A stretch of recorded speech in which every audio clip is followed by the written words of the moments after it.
Okay, the recording has started. Also, just to let everyone know, if you would like to mute your line, you can press *6 to mute and *7 to unmute. Daniela will be chatting those instructions so that you will have them in front of you for reference. We will be allowing questions throughout. If you have something, please use the raise hand button in the upper left corner of the webinar screen, and we will call on you when there's an appropriate break, and there will be plenty of time for questions afterwards. We're going to begin our conversation today on California's CSA legislation, AB 224, and then we'll be having a conversation after that on AB 996.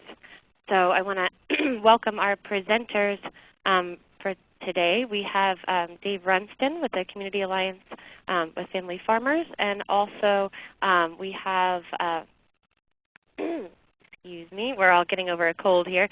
We have Ben Feldman from the Ecology Center will be here to answer some questions on 996, and I believe some others will be joining us who have been involved in that piece of legislation as well. So Dave, are you on the line with us? Yes, I'm here. Can you hear me all right? We can.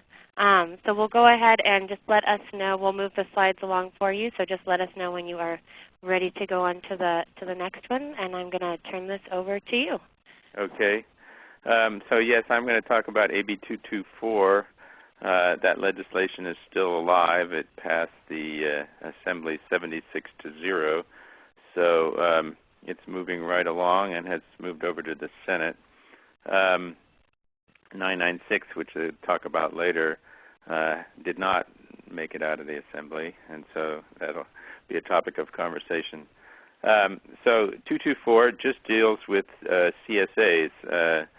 CSAs have never been regulated in California. They've been around since 1989, so that's about 25 years.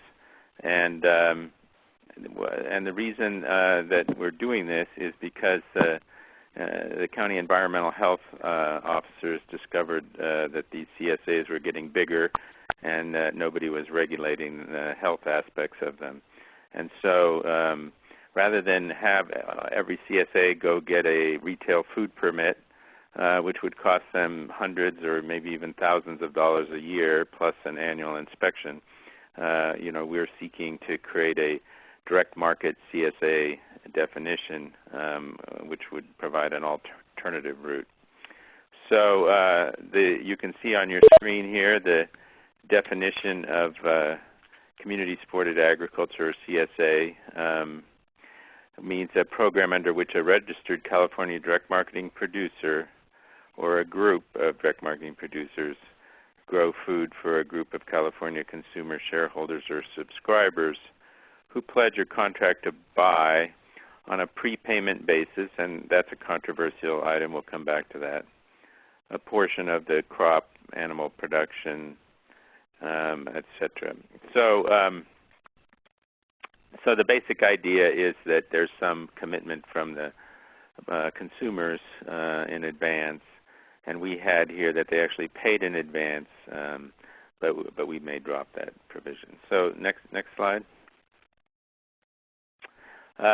So we've divided this into two categories: a single farm CSA, in which everything comes from your farm, or a multi-farm CSA, right, in which a group of farms essentially provide the products that go into the box. And one could imagine many different ways that this could be organized, but the idea is that that each of those farms would have to register, but that a farm could provide, say, apples to a variety of CSAs, wouldn't have to be just one. And so how exactly this is going to work, and here we've said that you have to declare your association at time of annual registration. A lot of CSAs find that onerous, so maybe we can find a way that that you could add people on as we go through the year. So next slide. So anybody, as I said at the outset, who doesn't fit into this definition of CSA, however it turns out, would essentially be considered a food retailer by the health authorities, and they would, have to get a retail food permit. And so you can see that some of the things that might make you a food retailer would be that you're actually selling at the point of sale, right? So like if you set up in a parking lot and sold boxes of produce to people who just showed up, right, you'd be a food retailer. If you include products from outside California, if you purchase from a wholesaler and not directly from another farmer, if you're operating out of an office in Los Angeles and not from a farm, any of these things would basically exclude you from being a CSA.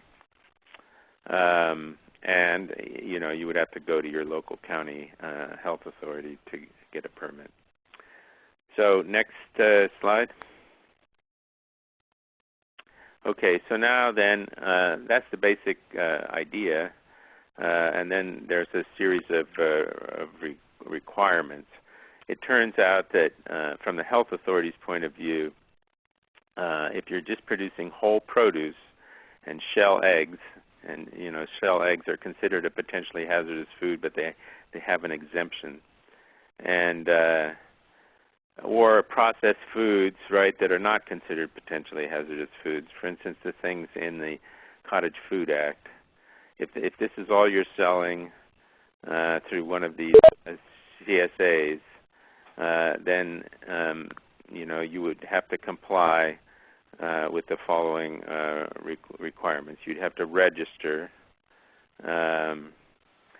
and state, whether you're a single farm CSA or a multi-farm CSA. Next slide.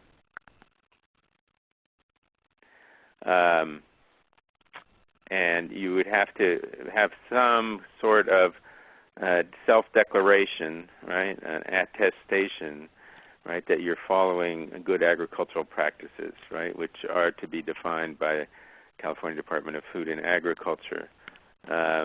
We've been going round and round about, what exactly the language should be on this, but that's the basic idea, right? Because nobody has the resources to go out and audit every little farm in California, so we're seeking ways that, we can get these gaps to people and they can attest that, yes, they know about them and they're trying to follow them. Then you have to label the box so people know where it's from. You have to maintain the box in a condition that prevents contamination. So if you have a cleanable box, you can clean it, or you can put a liner in it. It could be a plastic liner, it could be a paper liner. But the idea is that we want to allow people to continue to reuse boxes and not go to single-use boxes. And you have to keep traceability records. Now this is part of the Food Safety Modernization Act. Everyone's going to have to keep traceability records anyway, so we put that in here.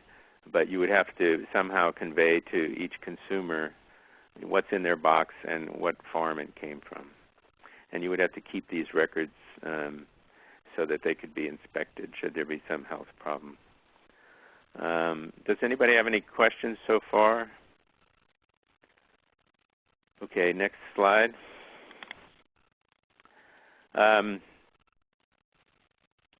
So there you see you maintain the records of the traceability records. That's number 5. Number 6 is you comply with all labeling requirements that go beyond this, right? Eggs have a lot of labeling requirements. Certain processed foods have labeling requirements. And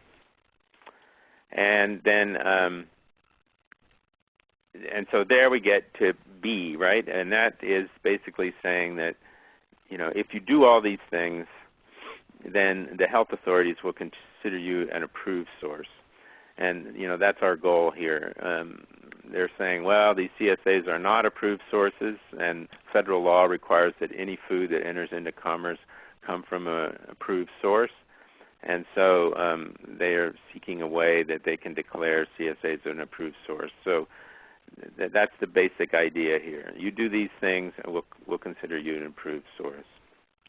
And Dave, a quick question about that. I know that that's been an issue with having any sort of aggregation from multiple farms being sold into schools. So if you're classified as an approved source through this means, would that then also qualify you to be an approved source with our with Departments of Education? Should be. Should be. I mean, unless they have some specific rules that the federal government or someone has imposed on them.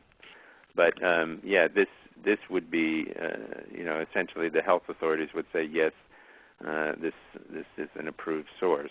So, that's we'll see, but that's the idea here. We've done this in collaboration with all the health authorities, so we're not doing this without people paying attention to it. So hopefully that would work.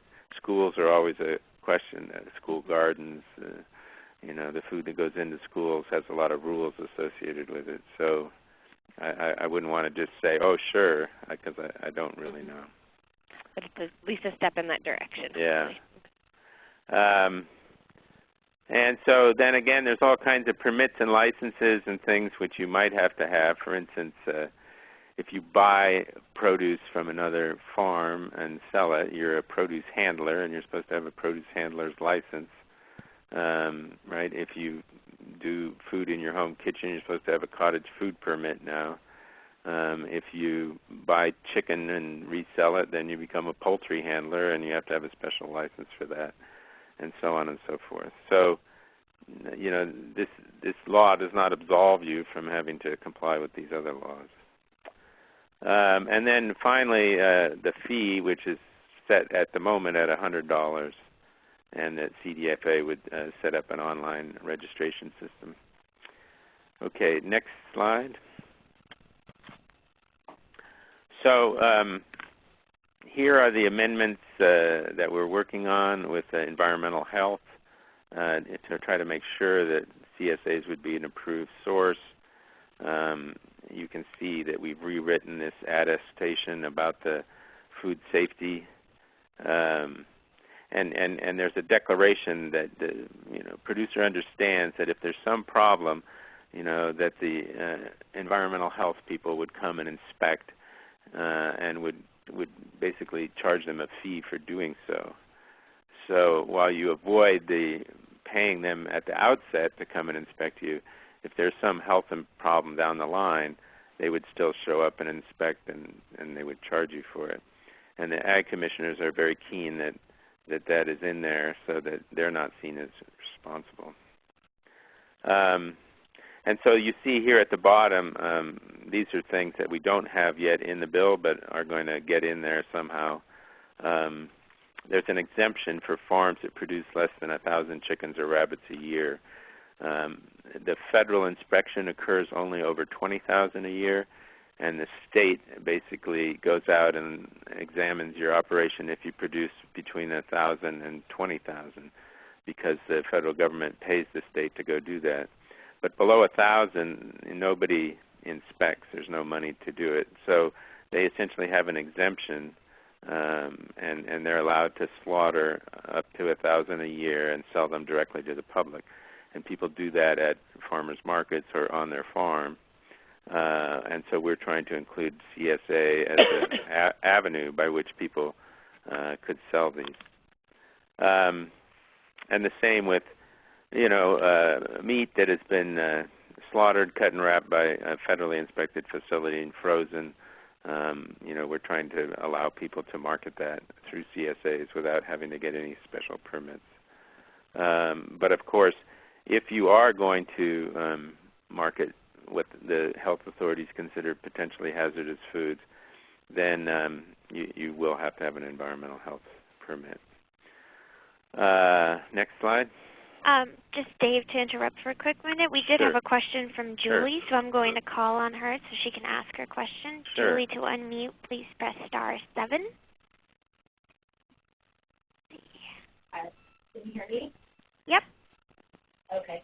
I can't hear myself, so it's confusing. I was wondering when you were listing the different exemptions. I know there's a lot of quote CSA unquote boxes out there that include items from farms that are out of state or even out of the country. And I was wondering if those would just be outside of this law, if this would be considered regular food retailers, or if they would be included. I couldn't quite hear all that. Can you repeat that?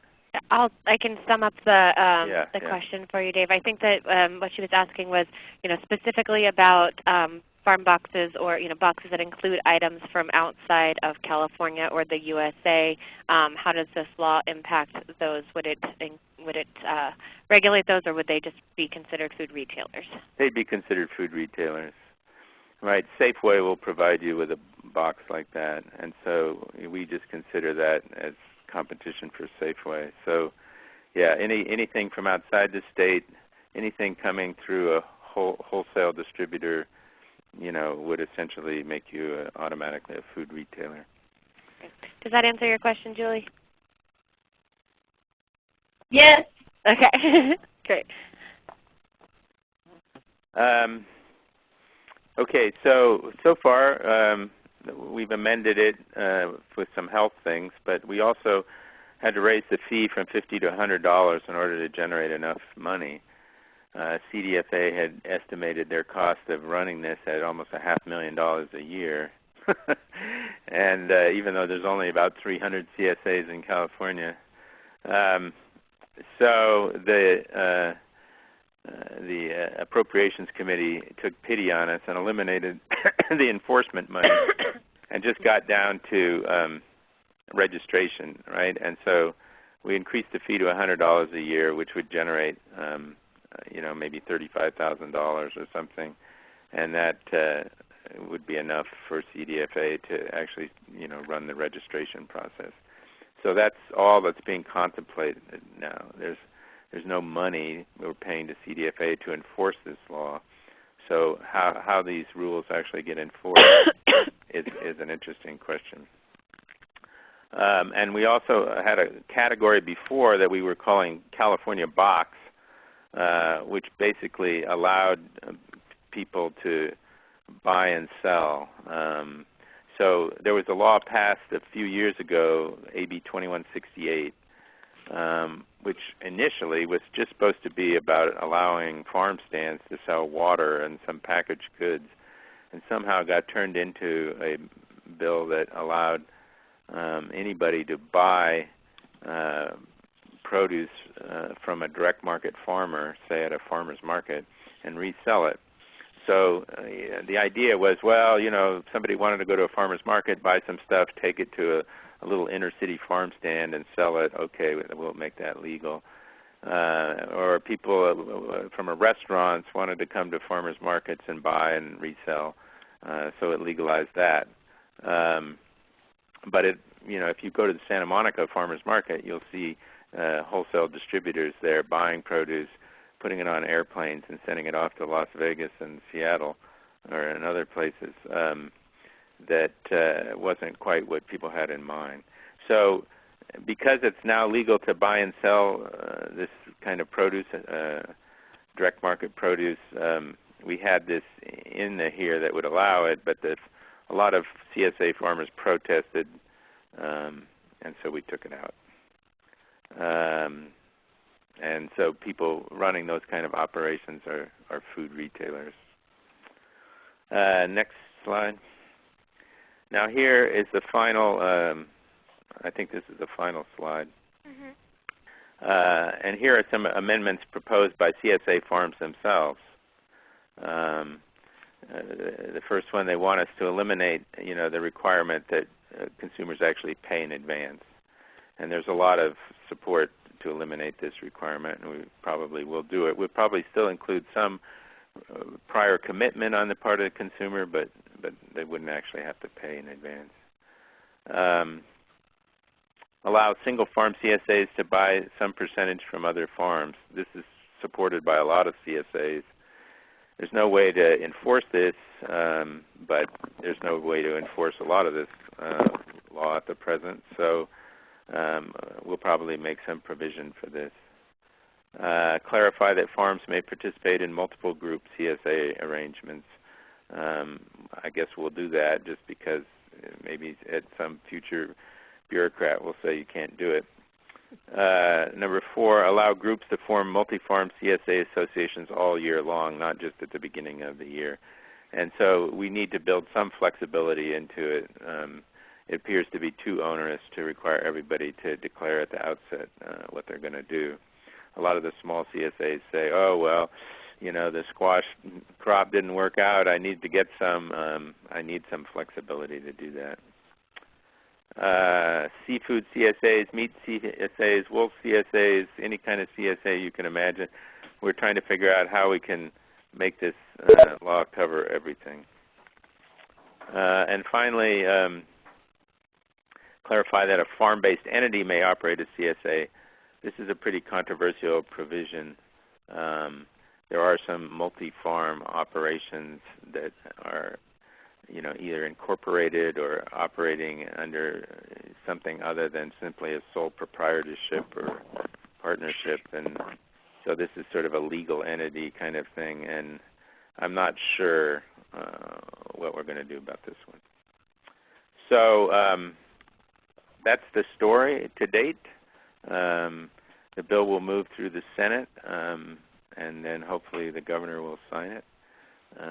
So any more questions? Well, while we're waiting for questions from the audience, I have a couple of questions that were sent in via chat or email before. So one of the questions was about when the fees were assessed and the declarations were determined. So Dave, you got a little bit into this about allowing groups to form multiple CSAs all year long, but will this be done? Is there a particular time during the year where the fees will be assessed or declarations have to happen? Is that on a calendar year, a fiscal year, or does it come closer to the beginning of our typical CSA season? Well, that's going to be up to CDFA. That's probably not something we'll write into the law. When you actually register and pay your fee, I think there's a lot of leeway in their programs in terms of when you can do that during the course of the year, right? But I mean, essentially, what this is saying is that you need a permit in order to operate a CSA. And so if you're going to start operating a CSA, you need to apply to CDFA and pay them your $100. And so if you're starting in January, then if you're starting later on, you could do it at some other time. I don't think there's going to be any particular fixed moment when you would have to do it. Another question is the provisions about paying in advance. Does that require full payment for a CSA at the beginning of a season, or can people still pay in advance on a per box basis for shorter periods of time? Yeah, well, as I said, there's a lot of sentiment in the CSA community to relax that requirement, and so what we're trying to avoid is the thing where somebody just sets up and sells produce, at the point of sale. We're trying to have something where the consumer, subscribes or commits to buy something. But, I think we're going to drop the requirement that they actually pay for it ahead of time. People operate different software programs, FarmMigo and some of these others, that allow people to kind of pay in installments and so forth. There's also the problem with SNAP, trying to have people use SNAP benefits. We still haven't fixed that. So I think we'll probably allow people to pay, whenever the CSA needs them to pay. Okay. Dave, we do have another question from Peter. So Peter, if you can unmute yourself and ask your question, that would be great. Hi, Dave. This is Peter Ruddock. Thanks for bringing us up to date. Curious in the work that's being done on the meat and the seafood, if the health department is particularly worried about delivery. That's something that I've talked with meat CSA farmers, is that they believe their delivery, typically in something like a thick ice chest that stays frozen for up to 24 hours, is sufficient, and there's sort of fear that the health department isn't going to agree with that. Yeah, well, that's their concern, right? I mean, their concern is, well, what are you doing with that ice chest? Are you setting it on somebody's front porch? Blah, blah, blah, that kind of stuff. So, yeah, we haven't got to the end of that discussion yet. I can't tell you how that'll turn out. But yeah, they're very concerned that things that are frozen stay frozen. Because they consider meat and seafood to be hazardous foods. Plug-in freezer isn't feasible at many of the drop-off points, or would add a significant cost to some of the small farms. Yeah, I think the ice chest is okay from my point of view. It's just, does there need to be any additional requirement in terms of the supervision of it or something, right? I mean, right. Can I just drop it off and go away and assume everything is okay, or do I have some responsibility to make sure that people come and get their stuff? So I think, that's a question at farmers markets sometimes. There's a lot of concern in the health community that things are not kept properly frozen. So all I can tell you is that this discussion is ongoing. Thank you.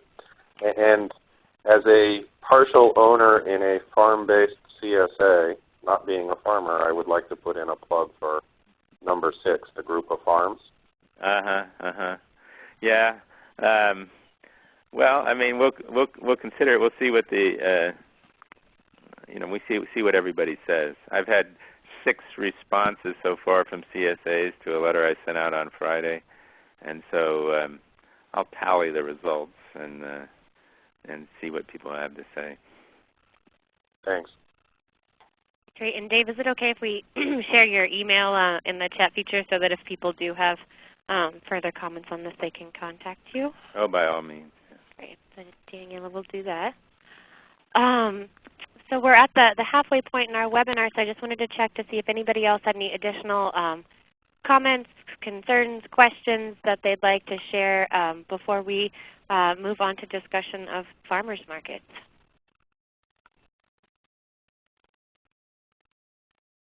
Great. Okay, well, thank you for that presentation, Dave. It was very informative and helped us all understand what's going on with that legislation a little bit better. The second piece of legislation that we're going to talk about today is AB 996, which was relating to farmers markets. And Dave has also been working on this legislation as well as Ben Feldman from the Ecology Center, and I believe that we have Leah excuse me, Leah Smith on the line from the Ag Institute of Marin, who has who have different opinions about this legislation and where it's at right now.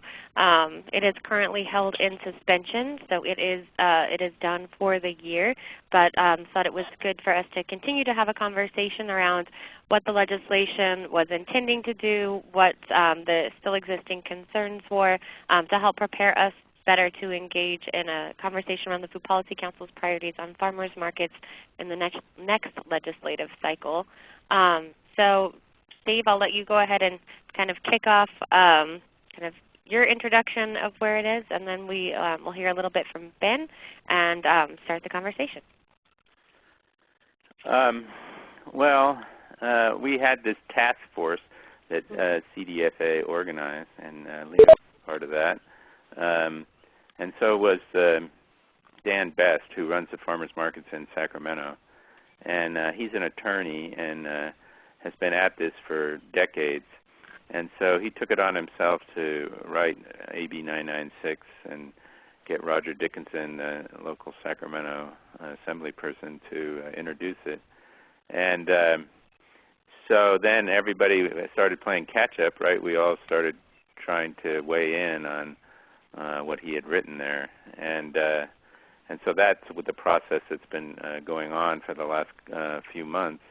All the different farmers market managers and so forth studying it and saying what they thought about it and so on and so forth. And it didn't make it out of the Appropriations Committee. I mean, the official reason was it wasn't going to generate enough money to cover CDFA's costs. But I think there's other legislature-related kind of reasons why it didn't get out of there. So I probably should let Ben and Leah, since they are actually in charge of farmers markets, talk more about the reasons for the legislation and some of the details. I mean, essentially, the state charges 60 cents a day per farmer stall to farmers markets as a fee that goes to CDFA. CDFA says that's not enough money for them to really enforce the farmers market laws or to give the ag commissioners the money that they need to enforce the laws. And so for some years there's been an effort to raise the amount of money being paid to the state so that more enforcement could be done. There were some instances of fraud down in Southern California, and that got onto the TV news and the LA Times and so forth. And so ever since then, the ag commissioners and the state have been very concerned to have some more money and actually do enforcement. But people haven't been able to come to agreement about that, how much, who gets charged, so on and so forth.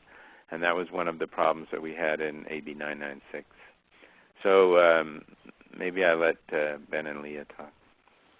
Great. Ben? Hi.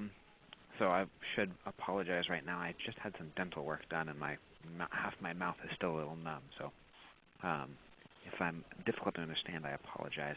So we at the Ecology Center have been working to develop the California Alliance of Farmers Markets, California Farmers Market Alliance, with the intention of really trying to bring together markets from around the state and build, in some ways what the California Food Policy Council is doing for food policy councils for farmers markets. And so this is a process that we are in the middle of, and so the timing as it relates to AB 996 was both fortunate and unfortunate that we weren't a little bit further along, but it did allow us to take the opportunity to talk with a lot of different market managers and get feedback from them and try and use that information that we were getting as part of the process for AB 996.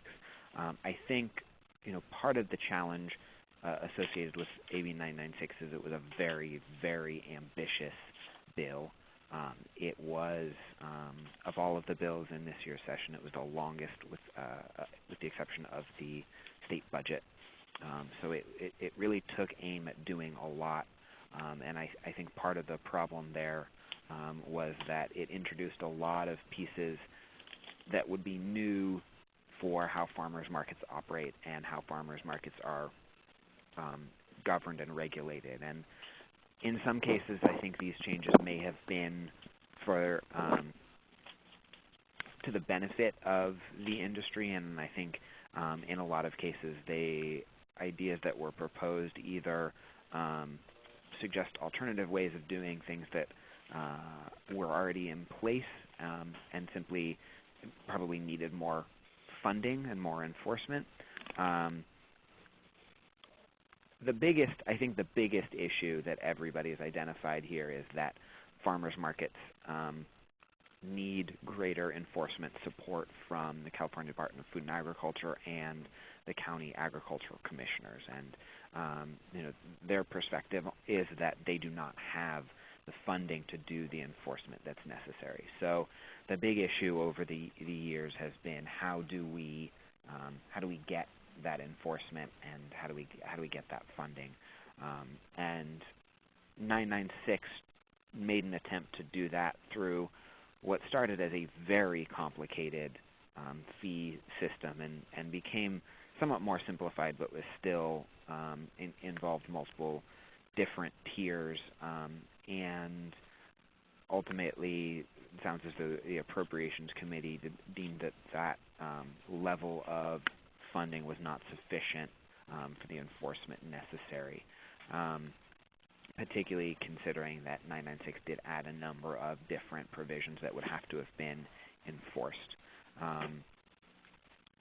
One of those big provisions was a requirement for additional signage, and the signage had different purposes, but one piece of it, which it would have been a change for farmers markets, is it would have required those farms that participate in farmers markets to post a sign stating something to the effect of that they had grown all of the product that they were selling at the market, that they'd grown it themselves. And then the bill also contained later provisions to allow for the use of deceptive marketing claims, basically fraud claims, as an enforcement mechanism, as opposed to the current enforcement mechanism, which is really about doing inspections of farmers market stalls and farms. I'll just run through a couple other key provisions of the bill, and then maybe we can either turn it over to Leah or open it up for questions. One other significant piece in it is that it would have prohibited the sale of fresh produce in the area next to the farmer's market. Now, for folks here who may not be well versed in the nuances of farmers market legislation and how markets operate, there is the section of the farmers market which is known as the certified farmers market section, and that is where farmers are, basically the agricultural section. And then there's another section of the market that doesn't operate under the same legal provisions, and it is sometimes called the area adjacent to the farmers market, or the non-ag section, or something to that effect. Historically, there have not been any sort of provisions for what can or cannot be sold in that area, as long as they meet with the general legal requirements for keeping food at appropriate temperatures and things of that nature. So this would have introduced a prohibition on the sale of fresh fruits and vegetables in that area. And the idea being that there are markets around the state where they have the farmers selling in the farmer section, and then there may be other produce being sold in that other section by people who are not farmers, and that it represents competition for those farmers, and that it can be confusing to the consumers. It also, and I've already touched on the fees and the signage, it also would have removed the California Department of Food and Agriculture from the role of arbitrating, basically issuing judgments on disputes between farmers and market operators. Currently, if a farmer would like to appeal a decision that a market operator has made regarding penalties, fines, fees, or suspension or expulsion from the market, they can take that to the California Department of Food and Agriculture, and California Department of Food and Agriculture would issue a judgment. CDFA does not want to be in that role. It takes a lot of their time, and it takes time away from enforcement. There are still mechanisms by which farms can appeal, but this is one piece of what 996 would have done. Another significant piece is that it would have allowed farmers markets to contract directly with agricultural departments, allowing them to request and pay for, the key part there is they have to pay for inspections of farms or potentially other farmers markets. There's certainly some other provisions in the bill. It's changed a lot from its very early days until the version that was held in suspension. So I'll leave it there for now. Maybe Leah, if you have some things to add, or if there are questions, I'd be happy to answer those.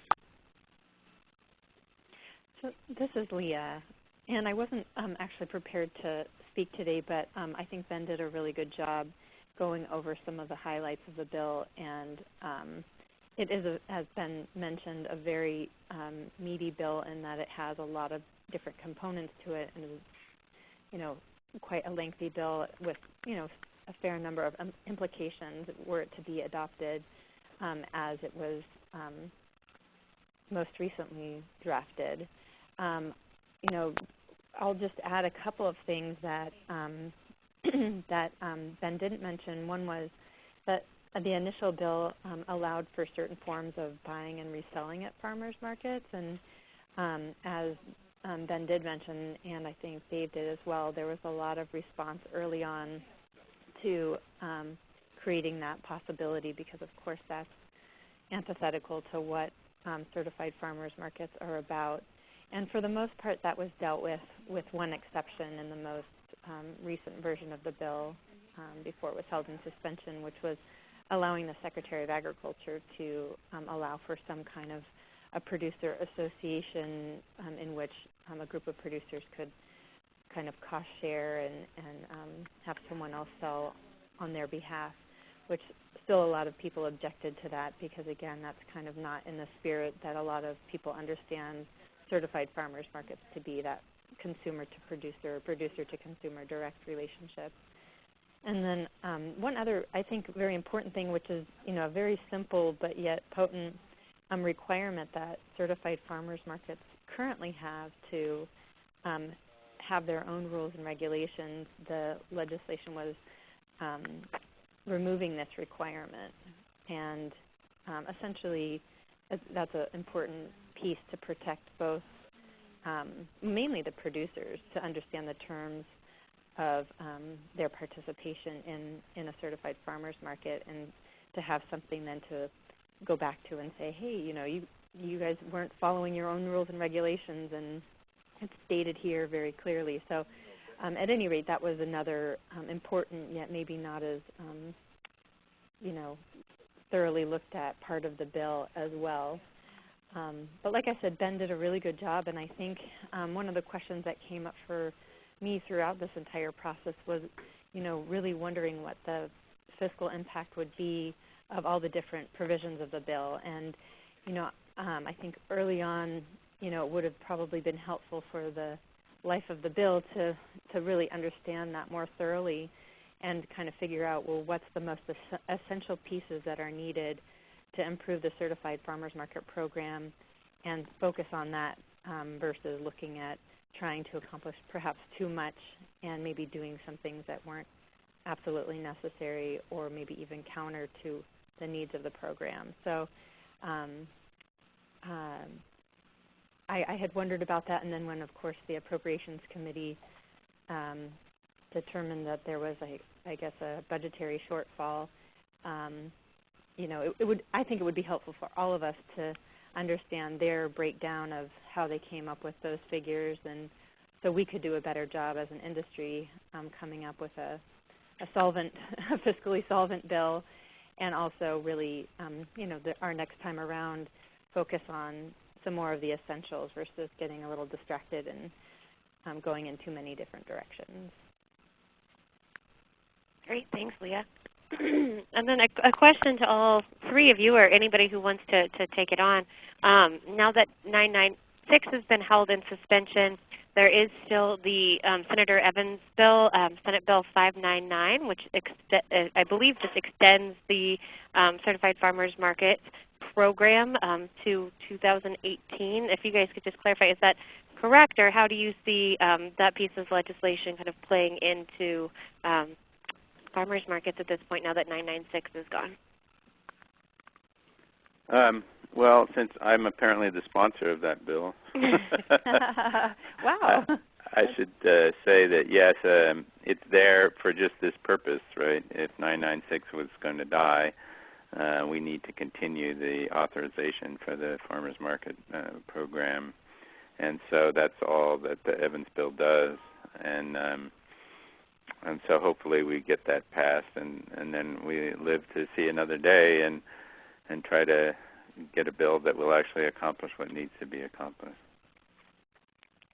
And what is the outlook? Does it seem like 599 will make it through the process? Has there been any objections to that one? No objections so far. I mean, it just extends the status quo, and when you do that, that's the kind of thing lawyers there can understand. So I think it'll be fine, and unless someone attacks it for some reason. Why would anyone attack it, though? I can't see it. All right. So just wanted to throw out the opportunity for any questions from our listeners. I believe we've got some farmers market managers or people who work with farmers markets on the line too. So are there any questions, comments, or? if I might, this is Ben. I would just add that CDFA and CSA, which is the basically the group that represents the agricultural commissioners, have expressed their frustration with the existing farmers market program, and that if there is not additional funding to cover their costs in executing the inspections and enforcement activities, that they don't want to be involved in the program. So that certainly is something that will be interesting to see how they react to this. I don't know how it will play out, but without additional fees, it's possible that the progress that's been made through 996 will be enough for them to be willing to keep working on it for a year. But it's certainly something that's of concern to folks, and that's something that's really not clear how that will play out. Well, we do, for those of you who are California Food Policy Council members and will be attending our meeting on June 12th, Secretary Ross will be opening up the meeting, but we also have a period of time for local representatives to meet with her to ask questions about CDFA's take on things and what we can do locally and what they can do to support that. So that might be an excellent opportunity to find out more about what CDFA is thinking on these issues. I think Ben makes a really good point that there has been a fair amount of frustration expressed by both CDFA and CSA. And I think that they were both also concerned about certain components of the bill and the kind of reality that they're facing in terms of budget to kind of do more enforcement, because some of the bill would require actually additional enforcement responsibilities on their part, whereas there's been a general desire to kind of focus and pare things down so that they can use their limited resources to do what's most essential. So it's an interesting tension that's existing among the enforcement agencies and the program. True, but on the other hand, they both deny that they had anything to do with the death of 996. And so they all claim to have been surprised by that. But $1 million seems like a kind of round number to me, doesn't it? So I think, Leah, you're right. I think what we need some better estimates of what the true cost of things would be, and then see, how much money needs to be charged in order to cover those costs.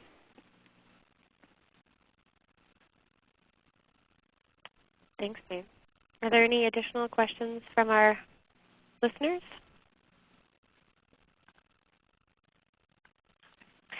One question is just that we've been hearing from people consistently throughout these webinars is, what is it that,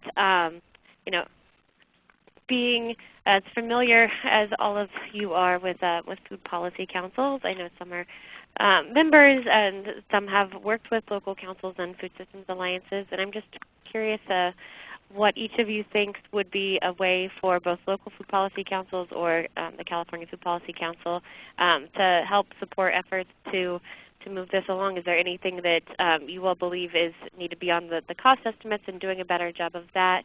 Any sort of support that you would ask for from our local groups?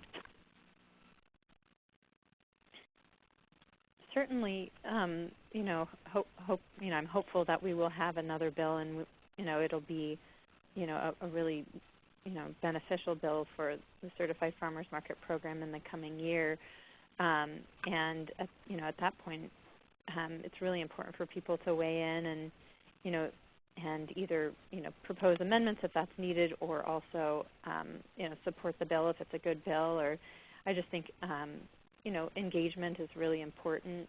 It's fortunate that we have a democratic process that we can participate in, and there's a lot of really important knowledge out there from organizations that run farmers markets, and it's a very diverse state, and those voices need to be heard. And I also think it's important, kind of in the shadow of this bill dying, to have us kind of come together and say, okay, how can we work towards having a better program? I think that the new alliance, the California Farmers Market Alliance, is a really great vehicle for doing that. So I think supporting the work of the alliance and getting involved there and staying connected, having the Food Policy Council stay connected with the work of the alliance would be really a great positive step for all of us. Okay, thanks, Leah. Ben or Dave, do you have anything else to add? No. I mean, the legislature has a clear process, right? Mm-hmm. People can weigh in at any point. I think it's good for everybody to understand what that process is and how to keep track of the bills and how to weigh in. I think the more people who understood that, the better we'd all be. So, but it's like people are always welcome to contact those of us who work in Sacramento, and try to hold us accountable. Great. All right. Well, I just wanted to thank everybody for your time. Those of you who presented or kind of took part in our more informal conversation at the end, and those of you who are listening. I just wanted to also give a preview. We have one more webinar coming up in this series. We're going to be talking about AB 191 and SB 283, both bills that would increase access to CalFresh, one that would align it with other social service programs such as Medi-Cal, and another that would remove the prohibition from anyone who's been convicted of a drug felony. So we'll be having conversations with the sponsors of those two pieces of legislation on Thursday at 11 a.m. And also all of the previous webinars where we've discussed most of the rest of the pieces of legislation that are under consideration for the report card for the California Food Policy Council are on our website. And we will be following up after this series with an opportunity for you all to give us some more in-depth feedback about what you would like to see and hear from presentations like this. But as you exit out of the meeting, you'll have your first chance to provide feedback. A little screen will pop up and ask you for any comments that you have, and I highly encourage everyone to let us know what we could do to better support your work. So thanks all, and we'll look forward to talking to you on some of you on Thursday at 11 a.m. Thanks. Bye. Thank you. Thank you. Thank you. Please stand by.